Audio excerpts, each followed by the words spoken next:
Hello everyone, welcome back to our channel Gyan lab once again. So जिसका आपको wait था वो वीडियो अब मैं बना रहा हूँ, तो इस वीडियो को स्टार्टिंग से लेके एंड तक जरूर देखना। कुछ इंपॉर्टेंट पॉइंट्स होंगे जो आपको याद रखने हैं, जो आपको ध्यान से सुनना है और नोट डाउन करके लेना है। तो इस वीडियो को अगर आप लोग फास्ट देखोगे तो भी चलेगा, लेकिन इस वीडियो को कंप्लीट देखना, पहला पॉइंट। दूसरा पॉइंट, आज के वीडियो में हम लोग डिस्कस करने वाले हैं कि आखिर आपको कैसे रजिस्ट्रेशन करना है, न्यू रजिस्ट्रेशन में क्या क्या आपको ध्यान रखना है, सारी चीजें आज हम लोग डिस्कस करने वाले हैं। तो सबसे पहले आपको क्या करना है, सबसे पहले आपको आना है अपनी वेबसाइट पे। कौन सी वेबसाइट है सर? ये वेबसाइट है अपनी fe2022.mahaCET.org। ये आपको डिस्क्रिप्शन में ही मिल जाएगी। अभी ये आपको देखा ऐसे विंडो खुली मिली है, ठीक है। तो इसमें क्या करना है आपको, यहाँ पर देखो इंपॉर्टेंट में लिख के दिया है registration for first year under graduation has started. तो आपको क्या करना है, सबसे पहले यहाँ पर क्लिक करना है न्यू रजिस्ट्रेशन पे। तो यहाँ पर देखो, यहाँ पर आपको ऑप्शंस क्या क्या आ रहे हैं, ध्यान से देखना है, ध्यान से पढ़ना है। वीडियो थोड़ी सी लंबी बनेगी लेकिन आपके लिए बहुत ज्यादा इंपॉर्टेंट होगी। तो यहाँ पर क्या लिखा गया है, have you appeared for CET 2022? तो आपको यस करना है अगर आपने अपीयर किया है तो, ठीक है। अगर आप लोग जेई मेंस के थ्रू एडमिशन लेना चाहते हो तो आप लोग यहाँ पर नो पे करोगे, तो आप लोग को यहाँ पर आएगा have you appeared for JEE mains और नॉट। तो अगर आपने जेई मेंस में अपीयर किया है और उसके थ्रू आपको एडमिशन लेना है तो आप लोग उसके थ्रू भी ले सकते हो, और अगर आपने सीईटी दिया है तो आप सीईटी के थ्रू भी ले सकते हो। फिर यहाँ पर क्या डालना है आपको, यहाँ पर आपको डालना है आपका एप्लीकेशन नंबर। तो अगर आपके पास आपकी हॉल टिकट है डिजिटल फॉर्म में, हार्ड कॉपी में, तो आपको यहाँ पर राइट हैंड साइड में आपको आपका एप्लीकेशन नंबर मिल जाएगा। Roll number is another thing, application number ये अलग चीज होती है, ठीक है। तो एप्लीकेशन नंबर आपको डालना है, फिर आपका रोल नंबर डालना है और डेट ऑफ बर्थ डालना है। तो आपकी जो सारा सीईटी का रिजल्ट है वो आपको यहाँ पर मिल जाएगा। अगर आपने दोनों दिया है, पीसीएम भी दिया है, पीसीबी भी दिया है, तो आपको दोनों मिल जाएगा, लेकिन आपको सिर्फ पीसीएम चाहिए क्योंकि हम लोग इंजीनियरिंग का भर रहे हैं। तो यहाँ पर आप लोग सारी डिटेल्स फिल करोगे, उसके बाद में हम लोग चेक सीईटी डिटेल्स करोगे, तो यहाँ पर सारी चीजें आ जाएगी। उसके पहले सबमिट करने से पहले ध्यान से ये पॉइंट रीड कर लो। क्या पॉइंट लिखा है, इंपॉर्टेंट इंस्ट्रक्शंस फॉर कैंडिडेट्स। तो ये आपके लिए इंपॉर्टेंट इंस्ट्रक्शंस है, प्लीज इसको ध्यान से पढ़ लो, समझ लो, उसके बाद ही आप आगे की चीज भरना, ठीक है। थोड़ा सा टाइम ज्यादा लगेगा लेकिन सारी चीजें पढ़ पढ़ के आप लोग फिल करना। सेकेंड इंपॉर्टेंट चीज है कि भैया ध्यान से सुनना, जो भी फॉर्म भरोगे मोबाइल से मत भरना। Try to use laptop, computer, cyber cafe में जाके भरो, लेकिन प्लीज प्लीज आप लोग लैपटॉप या कंप्यूटर पे भरना। तो देखो पॉइंट क्या क्या बोला गया है, read the information browser carefully etcetera etcetera. अभी यहाँ पर क्या बोला गया है कि before submitting your cap application, ठीक है, before submitting this form confirm your cap loan application by facility. आपको क्या करना पड़ेगा, जैसे आप लोग ये पूरा रजिस्ट्रेशन कर लोगे उसके बाद आप लोग को क्या होगा, आप लोग के पास एक एप्लीकेशन आईडी मिल जाएगा, आप लोग पासवर्ड मिल जाएगा। तो सबसे पहले वो पासवर्ड और आईडी आपको आपके पास लिख के रखना है, ठीक है। आपको मैसेज भी आएगा, आपको लिख के भी रखना है, और ऐसा कॉन्टैक्ट नंबर डालना जिसमें आपको ओटीपी और वो नंबर परमानेंट रहे। ऐसा नहीं है कि वो आप 4 दिन के लिए यूज कर रहे हो, परमानेंट नंबर रहना चाहिए, उसी में आपको सारे मैसेजेस, सारे नोटिफिकेशन आने वाले हैं। फिर यहाँ पर सारी चीजें देख लेना, और यहाँ पर क्या लिख के दिया कि अगर आपको कोई भी इंफॉर्मेशन लेनी है तो आपको आपके ऑफिशियल वेबसाइट पे आके लेनी है, जो कि आपकी ये वेबसाइट है, दिख रही है वेबसाइट सबको? Yes sir. फिर यहाँ पर I have read all the important instructions tick करना पड़ेगा, फिर उसके बाद ही आप लोग आगे की तरफ जा सकते हो। तो मैं यहाँ पर फटाफट भर देता हूँ ये इन्फॉर्मेशन और फिर आगे चलते हैं।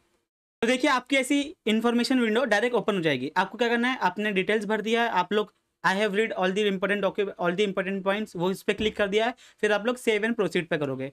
जैसे ही वो हो जाएगा फिर उसके बाद में अभी आपकी मेन कहानी चालू होती है, रजिस्ट्रेशन डिटेल अभी आपको भरना है। तो यहाँ पर ध्यान से देखते जाओ, candidate full name as per HSE marksheet.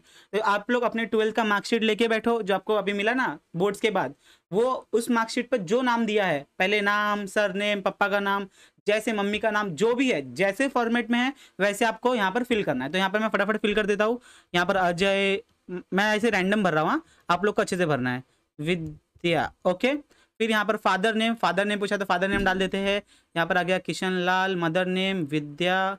इसके बाद में जेंडर मेल आ गया हमारे पास, फिर कंफर्म जेंडर, ओके मेल ही है भैया। फिर बाद में डेट ऑफ बर्थ डाल दो, मैं डाल देता हूँ यहाँ पर डेट ऑफ बर्थ, ठीक है, ये हो गया मेरी डेट ऑफ बर्थ। रिलीजन डाल दिया। अभी यहाँ पर रिलीजन में ध्यान से सुनना, रिलीजन में यहाँ पर बहुत सारे ऑप्शंस हैं। आप लोग अपना एलसी चेक करो, अगर आपके पास एलसी का जेरोक्स है, ओरिजिनल एलसी है, तो एलसी पे देखना कि आपको कौन सा रिलीजन दिया है, उसके हिसाब से आपको यहाँ पर पुटअप करना है। हिंदू है तो हिंदू, मुस्लिम है तो मुस्लिम, क्रिश्चियन, सिख, अच्छे से बुद्धिस्ट, सब कुछ जो लिखा है वही आपको भरना है। तो मैं यहाँ पर हिंदू भर दूंगा। फिर उसके बाद में रीजन, कि आप गाँव साइड रहते हो कि डेवलप्ड सिटी में रहते हो, तो मैं यहाँ पर अर्बन डाल देता हूँ। फिर इनकम, अभी यहाँ पर इनकम जिनके पास इनकम सर्टिफिकेट है वो डाल सकते हैं, जिनके पास नहीं है उनको कोई भी रैंडम वो लेके फिलअप कर सकते हैं, उसमें कोई प्रॉब्लम नहीं होगा। मान लो अगर कोई TFWS कोटा के लिए अप्लाई करना चाहता है तो जो जिसका आप लोग ने इनकम सर्टिफिकेट में जो अमाउंट है ना, वही अमाउंट आप लोग यहाँ पर ब्रैकेट डालोगे। मान लो यहाँ पर मैं लेता हूँ 3 से 3.5 लाख रुपया फैमिली इनकम है मेरी, ठीक है, सिर्फ पापा कमाते हैं। फिर यहाँ पर मदर टंग कौन सी बोलता हूँ मैं, यहाँ पर हिंदी बोली जाती है मेरे घर पे। फिर बाद में नेशनलिटी इंडियन आ चुकी है। यहाँ पर मैं बेसिक अपना एड्रेस डाल दूंगा, ठीक है, छोटा सा एड्रेस डाल देते हैं, समथिंग समथिंग समथिंग हो गया, चलो ठीक है, ये डाल दिया मैंने। यहाँ पर भी डाल देता हूँ वडाला, ओके ठीक है, आपको ये एड्रेस मिलेगा नहीं यहाँ।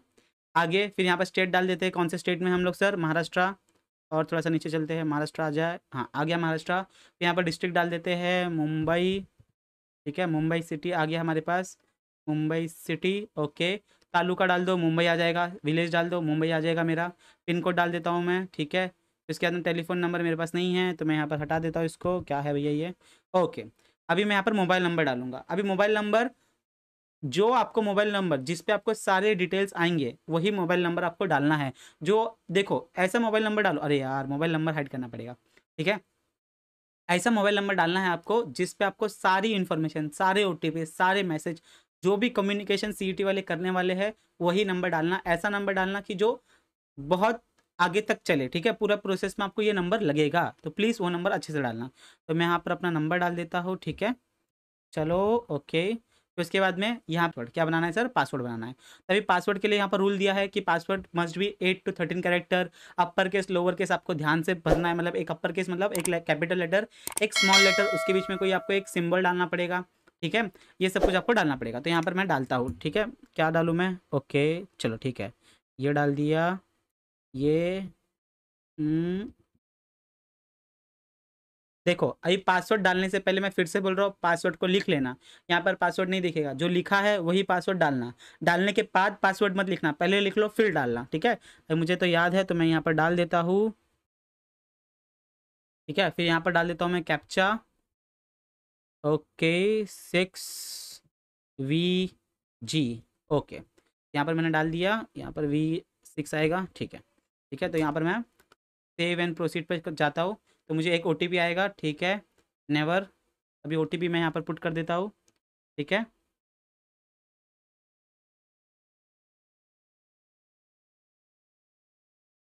आया मुझे OTP। अभी OTP जैसे आ जाएगा मैं यहाँ पर पुट कर दूंगा। CET सेल OTP आपको मिलेगा रजिस्टर्ड मोबाइल नंबर पे टू वेरीफाई और लॉगिन, ओके ओके ओके, ठीक है, आ गया मुझे। देखो BTech डियर मेरा नाम आ जाएगा, जो आपने नाम डाला होगा। Your one time OTP is, यहाँ पर OTP डाल देता हूँ 100868, वैलिड फॉर 15 मिनट्स। कितना वैलिड फॉर, थोड़ा सा टाइम, वेरीफाई कर दिया मैंने, ओके। और ये जो आया ना, सबसे पहले इसकी फ़ोटो ले लो। क्या करोगे, इसका फ़ोटो ले लोगे। ये लो मैं फ़ोटो ले लेता हूँ, यहाँ पर मैंने इसकी फ़ोटो ले ली, इसको मैंने लिख भी लिया। अभी जो भी आपकी आगे की इन्फॉर्मेशन होगी वो इसी के थ्रू होने वाली है। ये हो गया आपका एप्लीकेशन नंबर। अभी जो आपने पासवर्ड बनाया था वो पासवर्ड हो गया। प्लीज़ उसको नोट डाउन करके रख लो। यहाँ पर देखो पॉइंट बोला भी गया है, please note down your system generated application number and chosen password for all future logins. नहीं तो बहुत सारे बच्चे क्या करते हैं, पिछले साल भी ऐसा हुआ था कि बच्चों ने पासवर्ड भर दिया था, 15-20 मिनट के बाद, 1-2 दिन के बाद वो पासवर्ड भूल गए कि सर मैंने क्या डाला था, मैंने कहाँ @ डाला था, कहाँ पर कॉमा डाला था, कहाँ पर फुल स्टॉप डाला था, कुछ भी याद नहीं होता है। फिर उनको दिक्कत हो जाती है, फिर वही भागो दौड़ करो, फिर टेंशन आ जाता है। तो उस टेंशन को अवॉइड करने के लिए पहले लिख लेना, प्लीज़ लिख लो। आगे चलते हैं, ठीक है। अभी प्रोसीड टू कंप्लीट एप्लीकेशन। तो यहाँ पर देखो मुझे यहाँ पर ID पासवर्ड में डाल देता हूँ। तो आप लोग जैसे यहाँ पर लॉगिन कर लोगे, ठीक है, तो अभी आपके सामने ये विंडो ओपन हो जाएगी। अभी इस विंडो में ध्यान से समझना, अभी ये आपकी मेन कहानी यहाँ से चालू होती है अभी, ठीक है। यहाँ पर आपको सारे स्टेप्स दिए गए हैं कि कौन कौन से स्टेप्स आपको कंप्लीट करने हैं, और सारे के सारे जो स्टेप्स हैं यहाँ पर, ये जो 10 स्टेप है, 10 के 10 स्टेप आपके कंप्लीट होने चाहिए, ठीक है। सारी इन्फॉर्मेशन भरने के बाद, डॉक्यूमेंट अपलोड करने के बाद, FC सेंटर में जाने के बाद, वेरिफिकेशन करने के बाद में ये सारे आपके कंप्लीट लिखे होने चाहिए। अगर ये कंप्लीट एक भी इनकम्प्लीट रह गया तो आप लोग आगे का प्रोसेस नहीं कर पाओगे, ठीक है, आपका रजिस्ट्रेशन कंप्लीट नहीं माना जाएगा। तो आपको ये एकदम पक्का कर लेना कि ये सारे के सारे कंप्लीट लिखे हो, ठीक है। तो चलो एक एक करके हम लोग कंप्लीट करते हैं। तो सबसे पहला प्रोसेस हम लोग स्टार्ट करते हैं। पहला तो हो गया, हम लोग ने बेसिक अपनी डिटेल्स भर दी है, वो भी ध्यान से हम लोग ने भर दी। उसके बाद में हम लोग भरेंगे कैंडिडेट की डिटेल्स, ठीक है। तो अभी यहाँ पर देखो क्या क्या लिखा गया है, read all the types carefully and claim your type of candidature by clicking on one of the radio button and click on the save and proceed button. तो यहाँ पर ध्यान से यहाँ पर पढ़ो आप कौन से टाइप के कैटेगरी के स्टूडेंट हो। सबसे पहले कैटेगरी क्या दी है sir, candidate passing 10th 12th diploma in engineering examination from the recognize universities in institute in Maharashtra state. तो अब अगर आप महाराष्ट्र से पास हुए तो आप लोग टाइप ए सिलेक्ट कर सकते हो। अगर आपके पास डोमिसाइल है तो भी आप टाइप ए सिलेक्ट कर सकते हो। अगर मान लो आपके पास डोमिसाइल नहीं है खुद का लेकिन आपके पेरेंट्स का है, तो अगर आपके पेरेंट्स का डोमिसाइल है तो आप लोग टाइप बी सिलेक्ट कर सकते हो। यहाँ पर देखो लिख के दिया है, a candidate who does not fall in type A above but who or whose parents mother domicile in state of Maharashtra, तो भी चलेगा, तो आप टाइप बी कर सकते हो। Candidate who does not fall in either type A और type B but whose father and mother is an employ of government of India. तो अगर आप लोग ना ही टाइप ए है, ना ही पापा मम्मी का डोमिसाइल है, ना ही खुद का डोमिसाइल है, तो आप लोग क्या कर सकते हो, आप लोग अगर आपके पापा मम्मी अगर कोई गवर्नमेंट ये एजेंसी में काम करते हैं तो आप लोग वो भी टाइप सी सिलेक्ट कर सकते हो। टाइप डी में क्या आ गया सर, टाइप डी में क्या आ गया आपके पास यहाँ पर, फिर क्या लिखा गया है, government of India undertaking and who has been posted और reported to duty in Maharashtra state before the last date of submission of application form. तो आप लोग ये भी यहाँ पर ध्यान से पढ़ सकते हो कि आपके जो पेरेंट्स है, अगर आप लोग बाहर से कहीं से आ रहे हो महाराष्ट्र में और महाराष्ट्र की गवर्नमेंट के लिए काम कर रहे हो तो भी आप टाइप सी सिलेक्ट कर सकते हो। A candidate who does not fall in A B C but whose father और मदर इज एन एम्प्लॉय और retired employed of the government of Maharashtra. तो अगर आपके तीनों टाइप नहीं आते, टाइप डी में क्या लिखा गया है कि अगर आपके पापा मम्मी अगर वो महाराष्ट्र गवर्नमेंट के लिए काम किए हैं तो आप लोग यहाँ पर टाइप डी पे सिलेक्ट कर सकते हो। और टाइप ई क्या है, टाइप ई है कैंडिडेट पासिंग फ्रॉम 10th और 12th examination from local institute recognize institute in Maharashtra Karnataka border area और from Maharashtra residing in the Maharashtra Karnataka border area and whose mother tongue is Marathi। तो आप लोग type ई select कर सकते हो। Click here for the list of Maharashtra Karnataka border area designated villages. तो ये ध्यान से आप लोग सिलेक्ट कर सकते हो, देख सकते हो कि अगर आपकी बॉर्डर लगती है कि नहीं लगती है और आप लोग मराठी में बोलते हो तो आप लोग ये टाइप भी सिलेक्ट कर सकते हो। तो यहाँ पर टाइप ध्यान से सिलेक्ट करना। और बाकी की क्या है, बाकी के बाहर के लिए है OMS मतलब आउटसाइड महाराष्ट्र स्टूडेंट अगर आप लोग हो तो आप लोग ये सिलेक्ट कर सकते हो। अगर JNK के हो तो यहाँ पर आप लोग सिलेक्ट कर सकते हो आपकी कैटेगरी के हिसाब से, ठीक है। यहाँ पर आप लोग फॉरेन नेशनलिटी के हो तो फॉरेन स्टूडेंट हो तो ये सिलेक्ट कर सकते हो। नॉन रेसिडेंट NRI हो तो यहाँ पर सिलेक्ट कर सकते हो। पर्सन ऑफ इंडियन ओरिजिन यहाँ पर ये सिलेक्ट कर सकते हो। Overseas citizen of India, childrens of Indian welfare workers in Gulf countries यहाँ पर ये भी सिलेक्ट कर सकते हो। तो आप लोग को अपना टाइप ध्यान से पढ़कर सिलेक्ट करना है। और अगर फिर भी डाउट हो तो आप लोग कमेंट करके मुझे पूछ सकते हो। तो यहाँ पर मेरे पास डोमिसाइल है, मैं यहाँ पर टाइप ए सिलेक्ट करूंगा, सेव एंड प्रोसीड करूंगा। तो आपका पहला स्टेप हो गया, सेकंड स्टेप पे, सेकंड स्टेप हो गया, थर्ड स्टेप पे। अब यहाँ से ध्यान से सुनना, टाइप पे सिलेक्ट कर दिया, डॉक्यूमेंट कौन कौन से अपलोड करने पड़ेंगे आपको, इसमें से कोई भी एक डॉक्यूमेंट अपलोड करना है। या तो बर्थ सर्टिफिकेट होना चाहिए, आप महाराष्ट्र में पैदा हुए हो, या तो डोमिसाइल होना चाहिए, या तो फिर आपकी स्कूल लिविंग सर्टिफिकेट होनी चाहिए। अगर आपने क्लास 10th और 12th यहाँ से दिया है और उसमें आप लोग को लिख के दिया है कि आप लोग महाराष्ट्र के हो तो आप लोग वहाँ पर वो डॉक्यूमेंट आप लोग सिलेक्ट कर सकते हो और यहाँ पर उसको अपलोड करना पड़ेगा। तो वो डॉक्यूमेंट है तो वही डॉक्यूमेंट यहाँ पर आप लोग सिलेक्ट करना। तो मेरे पास डोमिसाइल है तो मैं डोमिसाइल सिलेक्ट करता हूँ। डिस्ट्रिक्ट कौन से डिस्ट्रिक्ट से पास हुआ था तो मैं यहाँ पर डाल देता हूँ मुंबई। फिर उसके बाद में कहाँ से मैंने अपनी 10th 12th की थी तो यहाँ से मैं डाल देता हूँ फिर से मुंबई, ठीक है। सारा मेरा मुंबई से हुआ था। तो देखो फिर यहाँ पर क्या दिया गया है, सिलेक्ट तालुका, तालुका के लिए सिलेक्ट किया मुंबई। तो यहाँ पर मेरा तो इजी था, आप लोग अपने हिसाब से ध्यान से पढ़ के ध्यान से देख के आप लोग सिलेक्ट कर सकते हो। आप लोग का कौन सा डिस्ट्रिक्ट था, कहाँ से पास आउट हुए थे आप, 10th 12th कहाँ से दिया था, 10th कहाँ से दिया था, फिर उसके बाद में आप लोग कहाँ पर आपका तालुका क्या लगता है। तो ये सारी इन्फॉर्मेशन आप जब प्यार से भर दोगे तो यहाँ पर अपने आप आपकी होम यूनिवर्सिटी आ जाएगी। तो ये कंप्यूटर करता है, ये सिस्टम करता है कि आप लोग कौन कौन से कहाँ पर रहते हो उसके हिसाब से आपकी यूनिवर्सिटी आ जाती है। तो आपको इसका टेंशन नहीं लेना है। अभी मैं यहाँ पर मुंबई में रहता हूँ तो मेरी मुंबई यूनिवर्सिटी आ जाती है। इसका मतलब ये है कि आपको यहाँ पर लेना एडमिशन नहीं, आप पुणे में ले सकते हो, कहीं पर भी एडमिशन ले सकते हो। ये खाली आपका ऑटोमेटिकली होम यूनिवर्सिटी आ गया है, ठीक है। फिर उसके बाद में आप कौन सी कैटेगरी से बिलोंग करते हो, ठीक है। तो यहाँ पर मैं ओपन से कर सकता हूँ, आप लोग को जो भी है आप लोग को सिलेक्ट कर सकते हो। मान लो मैंने यहाँ पर NT1 भर दिया तो आपको क्या क्या भरना पड़ेगा, यहाँ पर ध्यान से देखना। Select caste to which you belong, आपको कास्ट सिलेक्ट करनी पड़ेगी। आप लोग को ध्यान से कास्ट सर्टिफिकेट पे लिखा होगा। कास्ट वैलिडिटी आपको लगेगा, ट्राई वैलिडिटी आप लोग वो अवेलेबल है नहीं है क्या है आप लोग वो लगा सकते हो, अप्लाइड किया है नहीं किया है। फिर उसके बाद में नॉन क्रिमिनल है कि नहीं है ये भी आप लोग सिलेक्ट करके देख सकते हो। और यहाँ पर ये इंस्ट्रक्शंस प्लीज पढ़ लेना। You are required to upload domicile certificate, birth certificate, school living, etc. etc. You are required to upload caste certificate clearing mentioning the category of the student of the candidate. फिर उसके बाद में you are required to upload the caste validity, ठीक है, and you are required to upload non criminal layer from the taluka जो भी है up to 31/3/2023। तो आपको जो आप बोलते हैं ना कि सर वैलिडिटी क्या होनी चाहिए नॉन क्रिमिनल की, तो यहाँ पर आपकी वैलिडिटी कितनी होनी चाहिए, 31 मार्च 2023 तक की वैलिडिटी वाली सर्टिफिकेट आपकी चलेगी। तो ये आपको ध्यान से देखना है। तो यहाँ पर मैं फिर से ओपन कर दूँ तो ओपन वालों के लिए कोई दिक्कत नहीं है। ओपन किया तो यहाँ पर अपने आप जो आपने पहले सिलेक्ट किया था इनकम तो वो आ गई। अगर आप लोग के पास EWS इकोनॉमिकल वीकर सेक्शन के सर्टिफिकेट है तो यस करना, नहीं है तो नो कर देना। अगर आपने बनाने डाला है और आपको लगता है कि आ जाएगा तो यस कर लेना, नहीं तो नो कर लेना। जब यस करोगे तो क्या आएगा, एंटर कास्ट नेम, आपको कास्ट नेम यहाँ पर डालना पड़ेगा। EWS सर्टिफिकेट स्टेटस डालना पड़ेगा कि आपके पास है, आपने अप्लाइड किया है लेकिन रिसीव नहीं हुआ, आपने अप्लाइड नहीं किया, तो आप लोग को ये सब चीज़ें भरनी पड़ेगी। मान लो आपने अप्लाई कर दिया, यस कर दिया, लेकिन आपके पास EWS सर्टिफिकेट कभी आया ही नहीं, तो आप लोग का क्या होगा सर, फॉर्म रिजेक्ट हो जाएगा क्या, नहीं, फॉर्म आपका ये EWS से डालोगे आप लोग ओपन में कन्वर्ट हो जाओगे, तो इसमें आपको कोई प्रॉब्लम नहीं होगी। तो मेरे पास तो नहीं है, मैंने अप्लाई भी नहीं किया, तो यहाँ पर डाल देता हूँ। फिर यहाँ पर आपका कास्ट नेम बहुत अच्छे से डालना कि आपकी कौन सी कास्ट है, ठीक है। आप बुद्धिस्ट हो, ठीक है, जो भी आपकी कास्ट, तो आप लोग अपने LC में ध्यान से देखना कि आपको कुछ सब कास्ट दी है कि नहीं दी गई है, ठीक है। तो मेरे LC में तो कुछ ऐसा है नहीं, तो मैं यहाँ पर हिंदू डाल देता हूँ, वैसे ही हिंदू, ओके, मैंने डाल दिया मेरा कास्ट का नाम, ठीक है। अभी यहाँ पर सिर्फ क्या आपको अपलोड करना पड़ेगा, अपलोड करना है आपको डोमिसाइल सर्टिफिकेट या फिर बर्थ सर्टिफिकेट या तो स्कूल सर्टिफिकेट। तो हम लोग ने डोमिसाइल सिलेक्ट किया, तो डोमिसाइल हम लोग को आगे जाके अपलोड करना पड़ेगा। तो ये हो गया आपका सेकंड स्टेज। अभी यहाँ पर देखो क्या लिख के दिया है, PWD डिफेंस, ये आपकी यहाँ पर एप्लीकेबल, यहाँ पर देखो person with disability not applicable, not applicable, ठीक है। यहाँ पर अगर किसी के पेरेंट्स डिफेंस में है तो वो डिफेंस यहाँ पर सर्विस सिलेक्ट कर सकता है।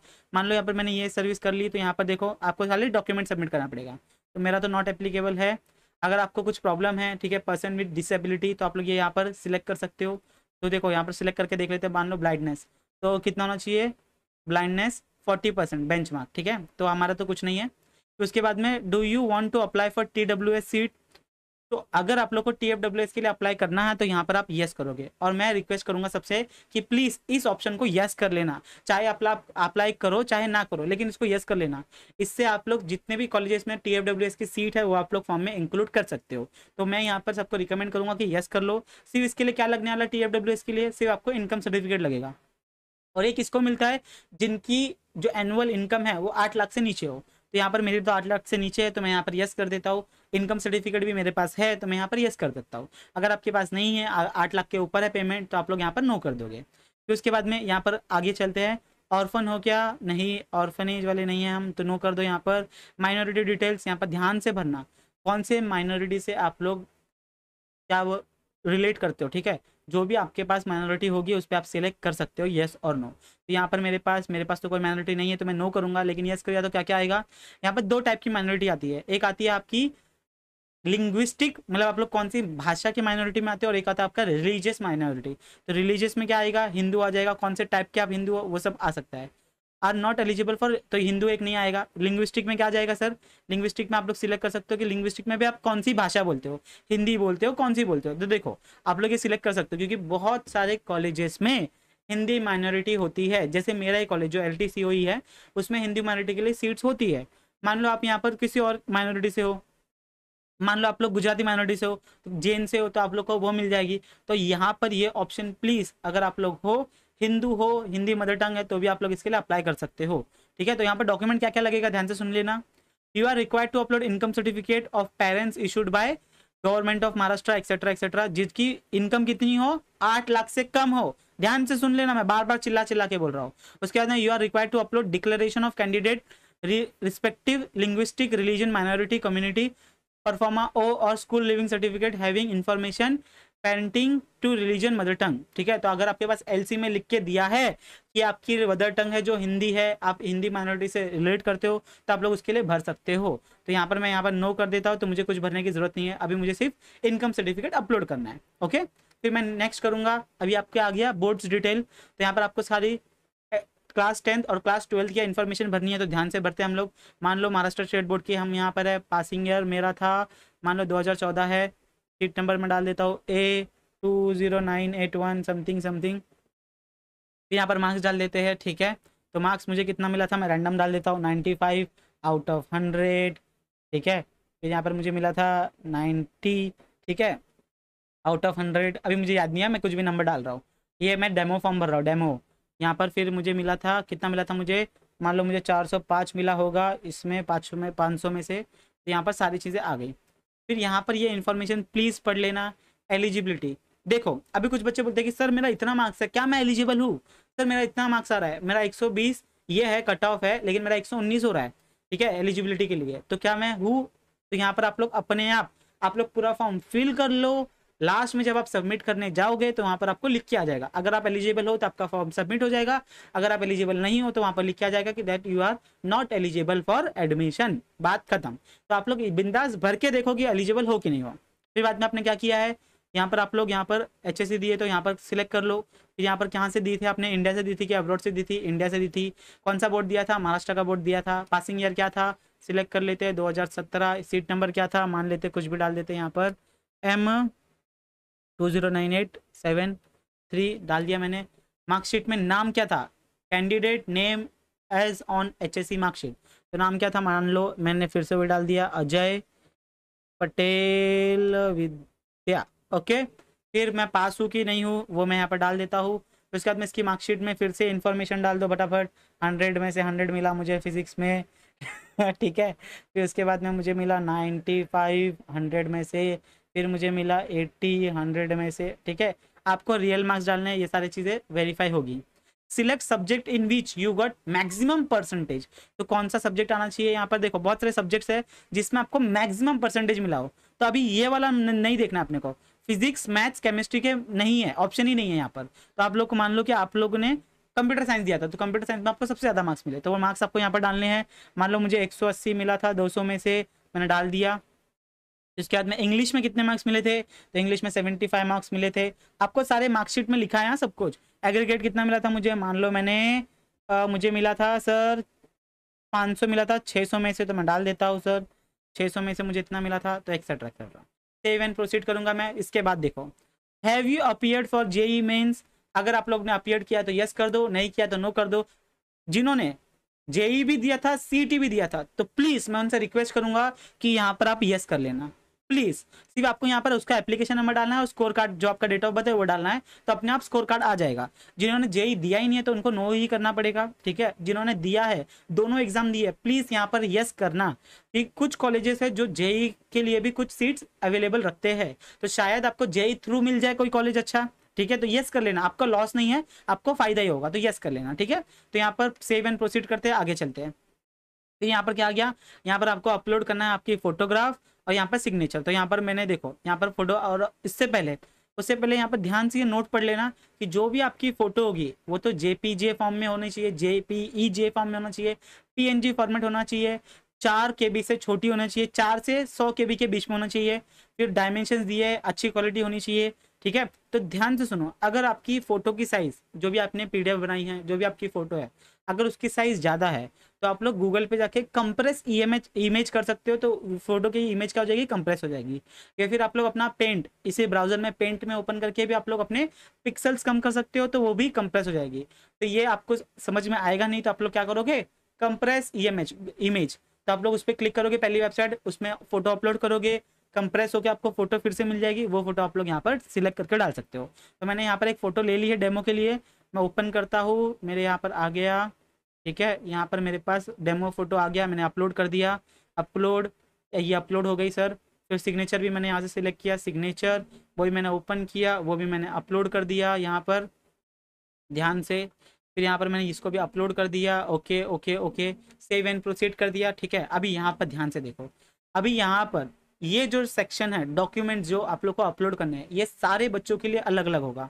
कुछ बच्चों का कम डॉक्यूमेंट्स होगा, कुछ बच्चों का ज़्यादा डॉक्यूमेंट होगा। जो कास्ट वाले हैं उनके लिए बहुत ज़्यादा डॉक्यूमेंट्स होंगे, तो वो सारे डॉक्यूमेंट्स एक एक करके आप लोगों को अपलोड करने हैं। जैसे कि मैं यहाँ पर अभी क्या डालना, मुझे इंडियन नेशनैलिटी, इंडियन नेशनैलिटी मतलब क्या, यहाँ पर देखो, the certificate of Indian nationality which is issued by tehsildar officer, फिर डेप्यूटी कलेक्टर, ठीक है। इन्होंने जो जो भी डॉक्यूमेंट ये किया है, इशू किया है, वो आप लोग डाल सकते हो। मतलब सर क्या, नहीं समझा अभी भी, सुनो। लिविंग सर्टिफिकेट है आपके पास, वो भी चलेगा, इंडियन पासपोर्ट है वो भी चलेगा, बर्थ सर्टिफिकेट है वो भी चलेगा। तो आप लोग इन तीनों में से कुछ भी अपलोड कर सकते हो। सबकी PDF बना लेना, कंप्रेस करके आप लोग उसको रख सकते हो, और आप लोग डॉक्यूमेंट अपलोड कर सकते हो। मैं यहाँ पर डॉक्यूमेंट अपलोड करके दिखाता हूँ, मैंने सारी चीज़ें लेके रखी है, वही मैं डेमो इमेज डालूंगा, डेमो अपलोड, ठीक है, अपलोड कर दिया मैंने, अपलोड हो गया देखो। फिर यहाँ पर मैं इशू यह करूँगा यहाँ पर, फिर यहाँ पर आया डेमो अपलोड, अपलोड कर दिया मैंने ये भी, ठीक है। ऐसे अपलोड करते जाना आपको सारे डॉक्यूमेंट्स, समझ में आ गई ना बात। यहाँ पर फिर से मैं आया, यहाँ पर अपलोड किया मैंने। देखो फॉर्म भरने में 1 घंटा लगे 2 घंटा लगे, आराम आराम से ध्यान से भरना, कोई भी मिस्टेक नहीं होनी चाहिए। कोई भी मिस्टेक हुई तो क्या होने वाला सर, आपका फॉर्म रिजेक्ट हो जाएगा, आपको आगे जाके बहुत दिक्कत होगी। 4 साल इसी के भरोसे आप सब सारी चीज़ें करने वाले हो। तो यहाँ पर मैंने सारी चीज़ें अपलोड कर दी है, देख लो आप लोग को क्या क्या अपलोड करना है, ठीक है। मैं फिर से दिखा देता हूँ कि क्या क्या आपको अपलोड करना है। मेरे केस में क्या क्या अपलोड करना है मुझे, name of the candidate, national certificate मुझे करना है, नेशनलिटी, फिर डोमिसाइल करना है मुझे अपलोड, फिर मुझे इनकम सर्टिफिकेट अपलोड करना है जिसमें इनकम 8 लाख से कम है, फिर मुझे 10th का मार्कशीट, 12th का मार्कशीट और स्कोर कार्ड मुझे अपलोड करना है। तो मैं सब में क्या किया, मैंने एक डेमो इमेज अपलोड कर दी, ठीक है। यहाँ पर आप लोग PDF भी अपलोड कर सकते हो। फिर यहाँ पर सारा चीज़ मैं अपलोड करके यहाँ पर सेव एंड प्रोसीड पे कर दूंगा। यहाँ पर ये जो इंपॉर्टेंट पॉइंट्स है प्लीज़ इसको रीड कर लेना, समझ लेना, दिमाग में फिक्स कर लेना, उसके बाद आप लोग आगे चल सकते हैं। तो यहाँ पर मैंने देखो सेव एंड प्रोसीड कर दिया। तो यहाँ पर मुझे कुछ भी भरने की जरूरत नहीं है क्योंकि मैंने ऑलरेडी स्टार्टिंग में भरा था 800 रुपये, मैंने ऑलरेडी पेड कर दिया है। ऑनलाइन फीस 0 है, कोई मुझे फीस पे नहीं करनी है। अगर आप लोग का कुछ भी इशू होता है तो यहाँ पर जो अमाउंट आएगा वो आपको पे करना पड़ेगा। तो यहाँ पर आप पे करके आगे चल सकते हो। तो यहाँ पर देखो आप लोग यहाँ पर डॉक्यूमेंट्स, आपको ये पूरी इन्फॉर्मेशन यहाँ पर PDF मिल जाएगी, ठीक है। तो यहाँ पर मैं अभी फिर से चला जाता हूँ यहाँ पर होम में, रजिस्ट्रेशन डिटेल में। अभी देखो यहाँ पर मेरे सारे डॉक्यूमेंट्स देखो, सारे कंप्लीट हो गया, ठीक है। सिर्फ लास्ट स्टेज बचा है कि मुझे जो डॉक्यूमेंट मैंने अपलोड कर दिए है वो मुझे जाके वहाँ पर FC सेंटर में जाके मुझे वेरीफाई करवाने हैं। वो वेरीफाई हो गए तो मेरा डॉक्यूमेंट जो रजिस्ट्रेशन है वो कंप्लीट हो जाएगा। फिर मेरा फाइनल मेरिट लिस्ट आएगा, मुझे रैंक मिलेगा, उस रैंक के भरोसे मुझे कॉलेजेस मिलने वाले हैं। कैप राउंड 1 आएगा, ऑप्शन फॉर्म भरना है, फिर अलॉटमेंट आएगा एंड सो ऑन। तो आई होप सो आपको इस वीडियो से हेल्प हुई होगी। प्लीज़ सारे डॉक्यूमेंट्स की इमेज अच्छे से फोटो ले लो, PDF बना लो, जैसे आपको करना है। ये सारी चीज़ें तो आपको आती है, आप लोग मोबाइल यूज़ करते हो, ठीक है। तो ये सारी चीज़ें हो गई, डॉक्यूमेंट्स मैंने अपलोड कर दिया। जितने डॉक्यूमेंट्स यहाँ पर लिखे गए, टोटल डॉक्यूमेंट्स रिक्वायर्ड इज 6। ये 6 के 6 डॉक्यूमेंट्स आपको FC सेंटर में जाने पड़ेंगे, दिखाने पड़ेंगे ओरिजिनल, हाँ ओरिजिनल कॉपी। कुछ बच्चे बोल रहे हैं कि सर मैंने BSc में एडमिशन ले लिया है, मेरे पास उसकी जेरोक्स कॉपी है तो क्या चलेगी क्या? नहीं बेटा, जब आप FC सेंटर में जाओगे तो आपको ओरिजिनल डॉक्यूमेंट दिखाना पड़ेगा। तो मैं आपसे रिक्वेस्ट करूंगा कि कॉलेज में जाके एप्लीकेशन लिख के दो कि मुझे ओरिजिनल डॉक्यूमेंट चाहिए कुछ दिनों के लिए, और फिर आप जाके वो वेरीफाई करवा सकते हो, ठीक है। अगर कुछ भी प्रॉब्लम हो तो एक तो यहाँ पर आपको कॉन्टैक्ट नंबर दिया है, ठीक है। सेकंड, आप लोग यहाँ पर FC सेंटर की आपको लिस्ट मिल जाएगी, आपके नज़दीक में जो भी सेंटर होगा वहां पर जाओ, अपनी प्रॉब्लम बताओ, वो आपको सोल्यूशन बताएंगे। तो प्लीज़ बिल्कुल हिचकिचाना मत कि ये सर मुझे ये बताएंगे नहीं बताएंगे। आप लोग बिंदास कॉल कर सकते हो, बिंदास किसी भी सेंटर में जा सकते हो आप लोग, और डॉक्यूमेंट जो भी डाउट है आप लोग क्लियर करवा सकते हो, जो भी डॉक्यूमेंट है वो आप लोग वेरीफाई करवा सकते हो, ठीक है। तो आई होप सो आपको इस वीडियो से कुछ ना कुछ हेल्प मिली होगी। तो वीडियो को लाइक कर देना, अपने फ्रेंड्स के साथ शेयर कर देना, और चैनल पे नए हो तो चैनल को सब्सक्राइब कर देना। ऐसे ही वीडियो आपको मिलती जाएगी, ठीक है। फार्मेसी के लिए भी मैं ऐसे वीडियो बनाने वाला हूँ। तो स्टे ट्यून, मिलते हैं next time. Bye everyone, take care. पढ़ाई अब क्या है, पढ़ाई करना है, ध्यान से फॉर्म भरना है, ठीक है। आदत हो गई है। चलो मिलते हैं next time. Bye everyone, take care.